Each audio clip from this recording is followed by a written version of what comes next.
गुरुर्ब्रह्मा स्वयं साक्षात् सेव्यो वन्द्यो मुमुक्षुभिः नो द्वेजनीय एवायम् तत्त्वज्ञेन विवेकिना।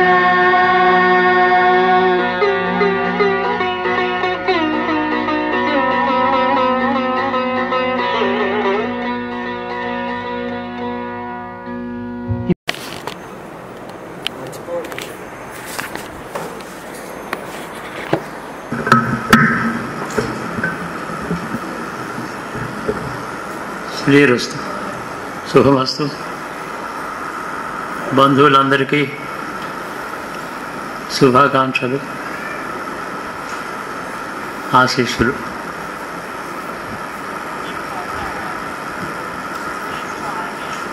ఈరోజు నా పెద్ద కుమారుడు బసవరాజుకి షష్ఠి పూర్తోత్సవం ఇక్కడ బంధువులు చేశారు. అతడు చేసుకోవడం కాదు, అతడికి ప్రైమరీ స్కూల్ చదువు చిన్న ఓయి అనేవాడు, అంటే పుస్తకం అన్నమాట. అది పట్టుకొని వెళ్ళి నడిచి చిన్న బడిలో ప్రభుత్వ విద్యాశాలలో ఓను వాళ్ళు కూడా వాళ్ళు దిద్దించారు అక్షరాలు. చిన్న పుస్తకం, 1వ తరగతి నుంచి. సహజంగా అలాంటి విద్య నేర్చుకున్నటువంటి పట్టణంలో మనసు, బుద్ధి, చిత్తము ఆ ఊరిలో ఐక్యం అవుతాయి. అక్కడ ఉండేటటువంటి ఆత్మీయత ఇంకెక్కడ కనపడుతుంది. మా వంశం కనీసం 5 తరాలు ఒరిస్సా బార్డర్లో ఉన్న వంశం. చాలా పెద్ద జమీందారీ వంశం. అష్టైశ్వర్యాలు ఎక్కువగా ఉన్నాయి. చిక్కుల్లో పడ్డాయి, అన్ని బాధలు పడ్డారు మా తండ్రి గారు.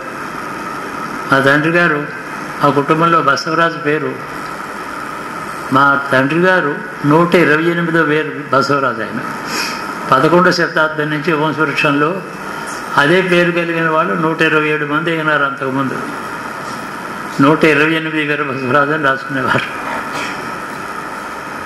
సరే, మాకు సేవాచారంతో సంబంధం ఎక్కువ.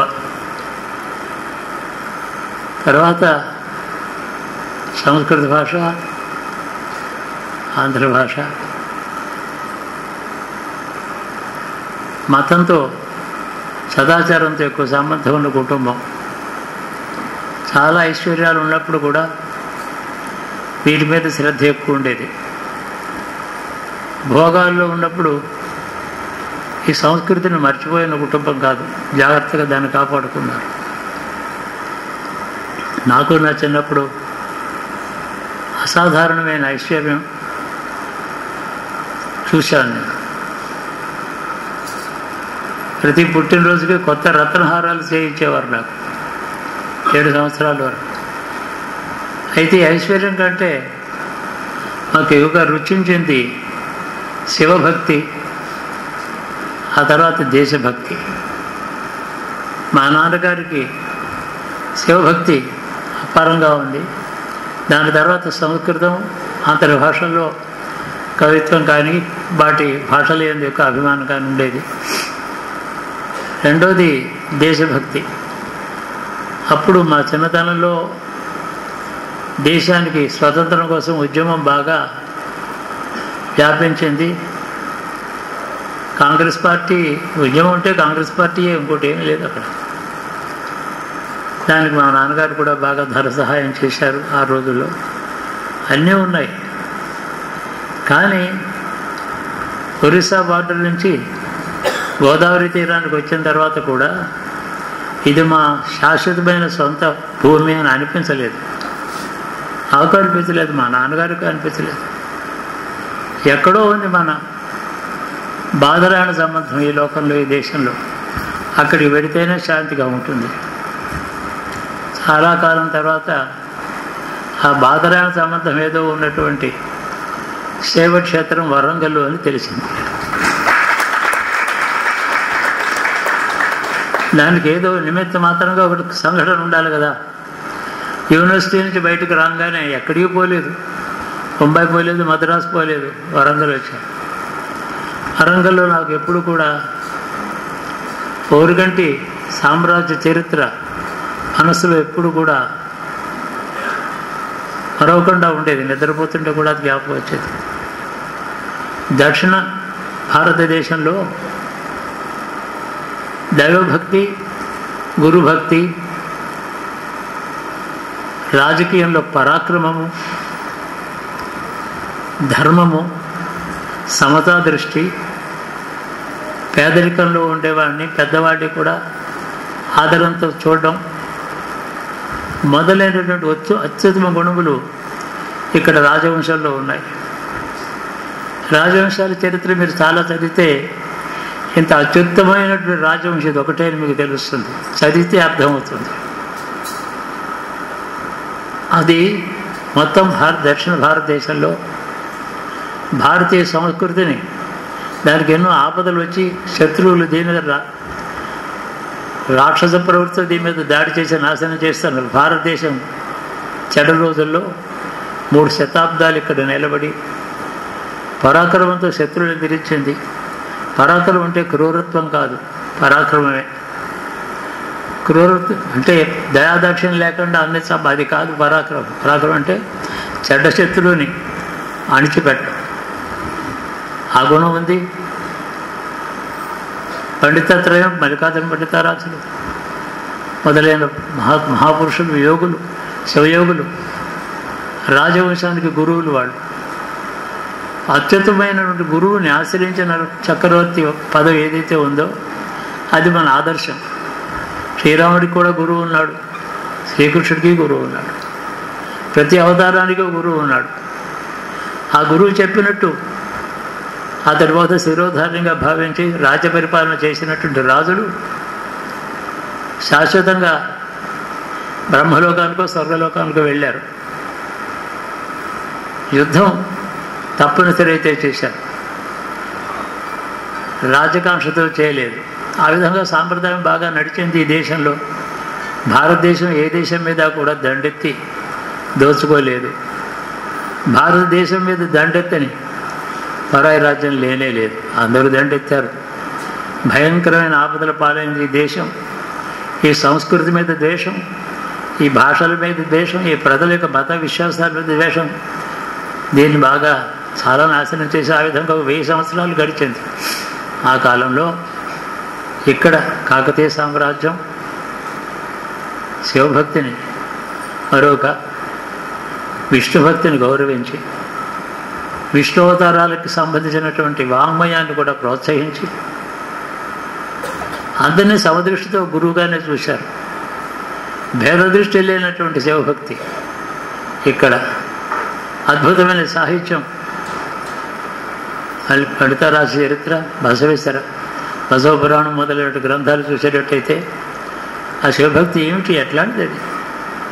వీళ్ళకి అసలు ఈ లోకంలో ఏమి భోగభాగాలు అక్కర్లే లేదా, శివభక్తితోనే సంతుష్టపడ్డారా వీళ్ళని అనిపిస్తుంది. సంగీత సాహిత్యాలు అంటారా, శిల్పం అంటారా, ఇటువంటి రాజ్యం మరొకటి లేదు. 10 రాజ్యముల చరిత్ర, రాజవంశముల చరిత్ర అక్కడ పెట్టుకుని కాకతీయ సామ్రాజ్య చరిత్ర చదివితే ఇట్లాంటిది ఒకటే. దీంతో సమంగా ఉంటే కూడా చాలా గొప్ప, ఎక్కడా లేదు అని అనిపిస్తుంది.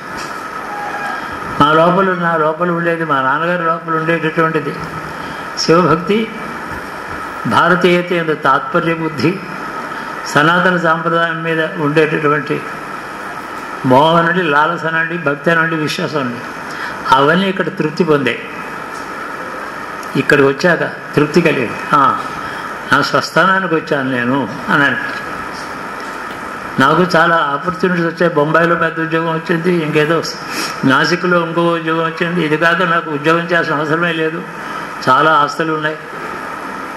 అవన్నీ కొద్ది సంవత్సరాల్లోనే కరిగిపోయినాయి. ఏం విచారం అనిపించలేదు.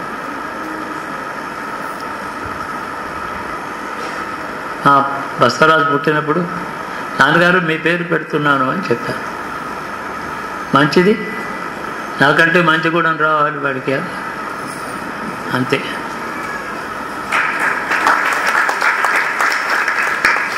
ఈ బసవరాజుకి నేను పెద్ద ఇంజనీరింగ్ పిహెచ్డీలు అవి నేనేం చదివించలేదు.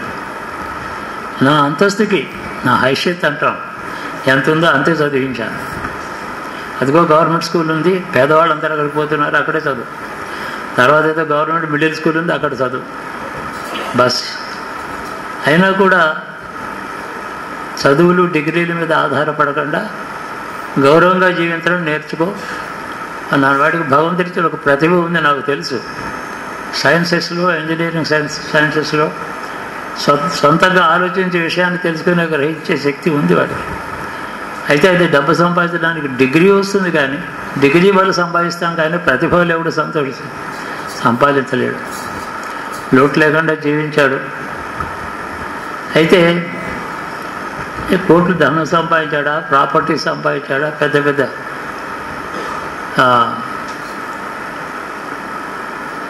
సిటీస్లో ప్యాలెసెస్ కట్టుకున్నాడా, ఏమీ లేదు.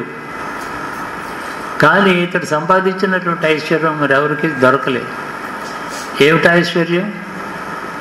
వరంగల్లో అతని మీద వాత్సల్యంతో, ప్రేమతో, ఇష్టంతో, స్నేహంతో త్రికరణ శుద్ధిగా ఆశీర్వదించినటువంటి ఇంతమంది వీళ్ళు ఉన్నారే ఈ సభ, అది ఎవరికి దొరకదు. ఎవరు సంపాదించలేరు. అది శివానుగ్రహం. శివానుగ్రహం అంటే లోకాన్ని దగ్గర చేర్చి బంధుత్వం వాళ్ళలో కల్పించేసింది. దానికి అది బాధరైన సంబంధం అంటే ఏదో వచ్చింది అది.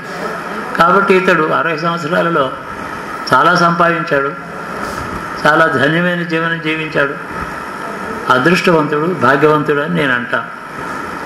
వాడి దగ్గర 50 లక్షలు క్యాష్ లేదు, ఒక పెద్ద 4 బిల్డింగులు కట్టలేదు.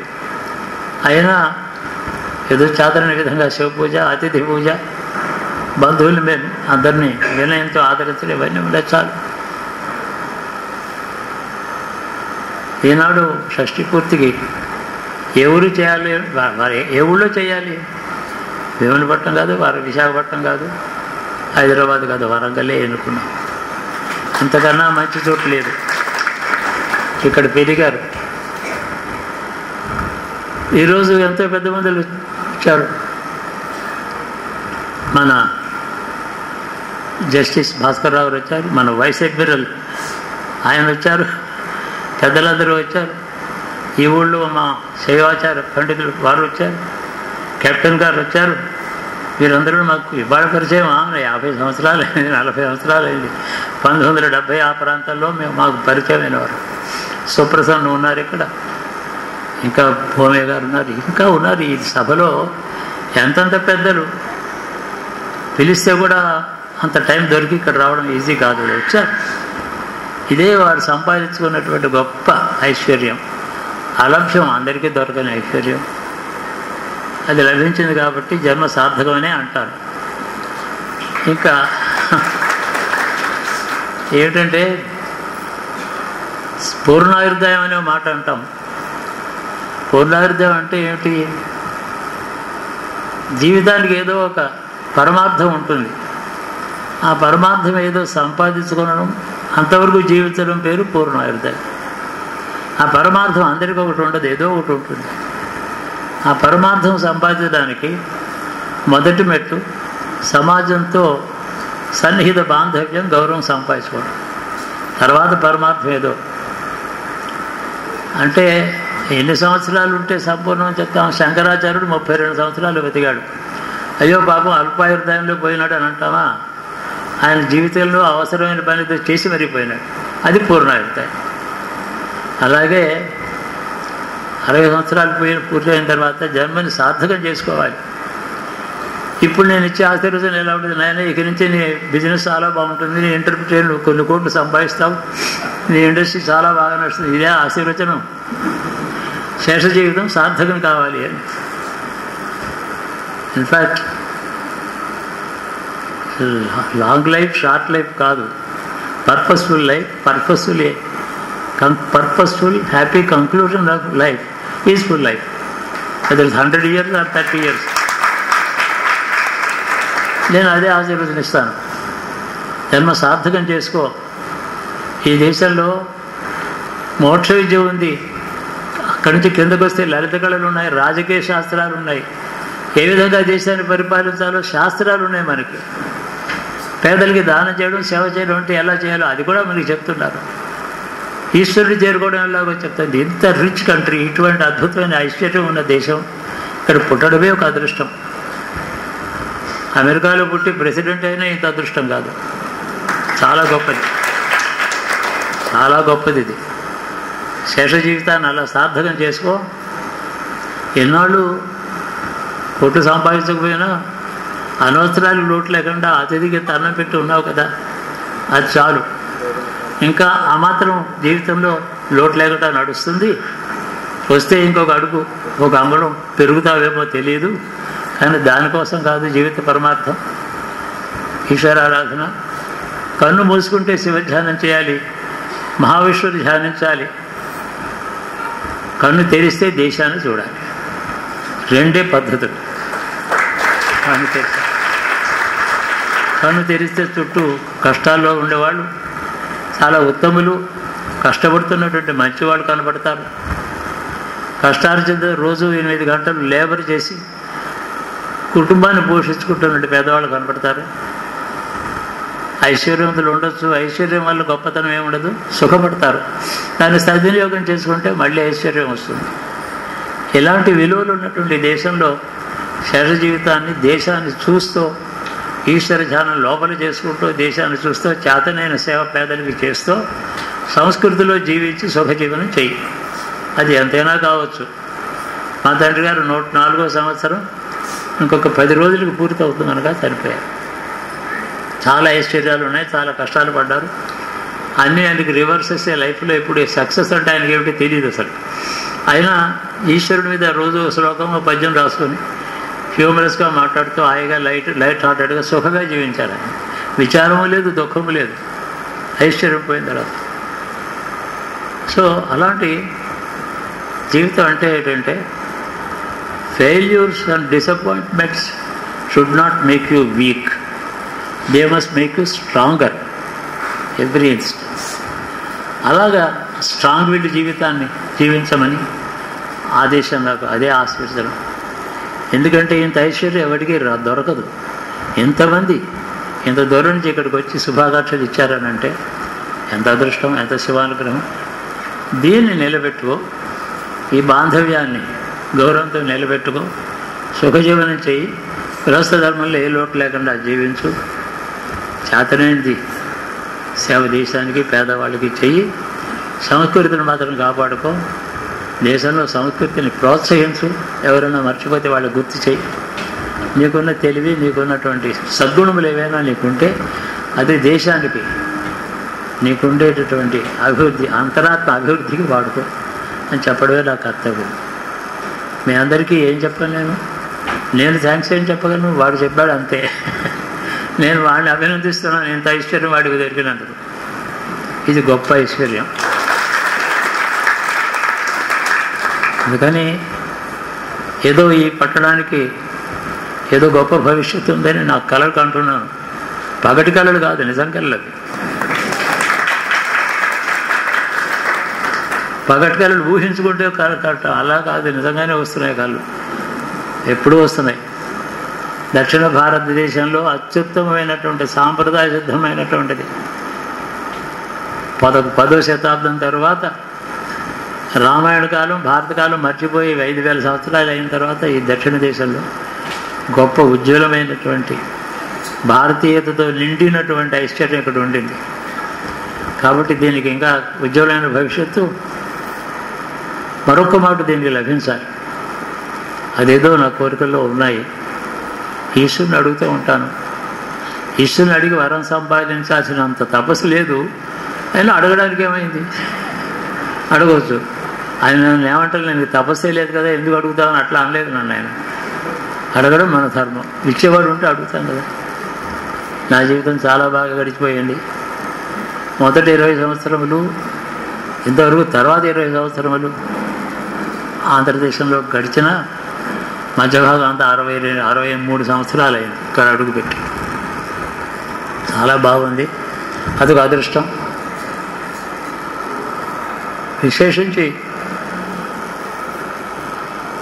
ప్రజలు ఎవరు ఎట్లాంటి వాళ్ళు, ఏ ప్రాంతంలో ప్రజలు ఎట్లాంటి వాళ్ళు, వాళ్ళ దగ్గర ప్రతి ప్రాంతంలోనే ఏదో ఒక సుగుణం ఉంటుంది. ఇక్కడ చాలా సుగుణాలు ఉన్న ప్రజలు ఇవి, ఒకటి కాదు. ఆదరించారు బయట నుంచి వచ్చిన వారు, ఆశ్రయం ఇచ్చారు. పురాతన సంస్కృతికి సంబంధించిన కొన్ని గుణములు ఇందాక ఎవరో చెప్పారు. ఆ సుగుణాలు ఇంకా ఇప్పటికీ సజీవంగా ఉన్నాయని నా విశ్వాసం. కాబట్టి this country deserves a very great glorious future. It deserves it. దానికి అర్హత ఉంది. It certainly deserves it. Undeserving desire కాదు ఇది, డిజర్వింగ్ డిజైర్. అది ఈశ్వరుడు ఎప్పుడూ ఇవ్వాలని. మా తల్లిగారు ఇక్కడ శాశ్వతంగా రెస్ట్ తీసుకున్నారు, తండ్రి గారు శాశ్వతంగా విశ్రాంతి తీసుకున్నారు, నా భార్య గంగాదే ఇక్కడే విశ్రాంతి తీసుకుంది. కాబట్టి మేము ఇక్కడ వాళ్ళం, భవిష్యత్తు కూడా ఇక్కడే. దానివల్ల ఏదో ఒక లాభం కలగాలి, దేశానికి దారిద్ర్యం పోవాలి, ఐక్యత వర్ధిల్లాలి, వీరి శివభక్తి, వీరి సుగుణాలు ఈ దేశానికి ఉజ్వలమైన భవిష్యత్తు ఇవ్వాలని ఈ సంబంధాన్ని నువ్వు కొనసాగించుకొని మా పిల్లలకి చెప్తున్నా. దీనికంటే ఇంకా గొప్పది ఏమీ లేదు. ఎక్కడ ఢిల్లీ పోయి చాలా పదవులు అక్కడ ఉండి అక్కడ పెద్ద బిల్డింగ్ కట్టుకుంటూ ఏమీ లేదు అందులో. ఎందుకు పనికిరాదు అది. There is nothing glorious about wealth, nothing glorious about power, nothing glorious about even fame. Somebody said friendship is a fortune, love is a blessing, popularity is a chance. And